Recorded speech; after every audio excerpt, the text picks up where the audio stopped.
एक सास अपनी बहू के बारे में अपनी बहन से कह रही थी कि मेरा बेटा मनी ऑर्डर भेजता है तो बहू ही ले लेती है। हमें तो बेटे का वेतन भी मालूम नहीं कितना है। कभी बहू बेटे से कुछ नहीं कहा। वह वही ही करते हैं जो उनका दिल करे। बहू अपने बच्चों को छोड़कर मायके चली जाती है कि बुआ और दादी संभाल लेंगे।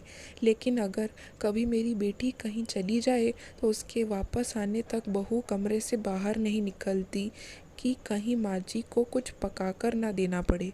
और जब मेरी बेटी वापस आती है तभी मुझे रोटी पकाकर देती है या कभी कभी रोटी पकाकर रख जाती है कि अम्मा गरम करके खा ले। लेकिन बहू जहाँ जाती है बस यही कहती है कि मैं अच्छी रहती हूँ इसलिए मेरे सास और ननंद भी अच्छे रहते हैं। कुंवारी बेटी है मेरी, मगर भाई ने कभी रुपया खर्च करने को नहीं दिया और बहू पैसे आते ही शॉपिंग के से निकल जाती है। और जब शॉपिंग से आती है तो हमें बेवकूफ़ समझते हुए कहती है कि यह मेरी मासी ने लेकर दिया, या मेरी माँ ने लेकर दिया और ये मेरी बहन ने लेकर दिया।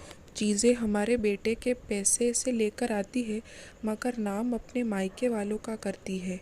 मायके वालों ने कुछ लेकर देना हो तो उसी दिन क्यों आता है जिस दिन यह पैसे लेकर जाती है शॉपिंग करने। उससे पहले तो कभी उसके मायके वाले उसे कुछ लेकर नहीं देते।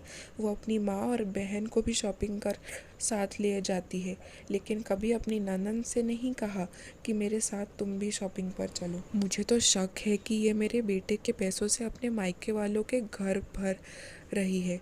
मेरी बेटी नौकरी करती है, थोड़ा बहुत कमा लेती है, उसी में हमारा गुजारा हो जाता है।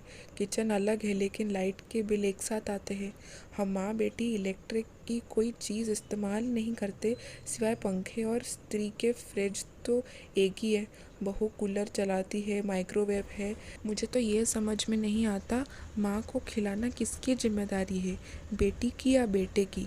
लेकिन फिर भी मेरी बेटी अपना कर्तव्य पूरी ईमानदारी से निभाती है। सब कुछ बर्दाश्त कर लेती हूँ, खामोश रहती हूँ ताकि जंग हंसाई ना हो। बदनामी होगी तो मेरे ही बेटे बहू की होगी, मुझे कैसे अच्छा लगेगा। बेटी से भी यही कहती हूँ अपना वक्त खामोशी से गुजारे, तुम्हारी शादी होने वाली है, वरना लोग बातें बनाएंगे कि भाभी के साथ लड़ते झगड़ते रहती थी। मैं और बेटी पैसे जोड़ कर रखते हैं ताकि बेटी की शादी में काम आए। मुझे अपने बेटे से तो कोई उम्मीद नहीं है।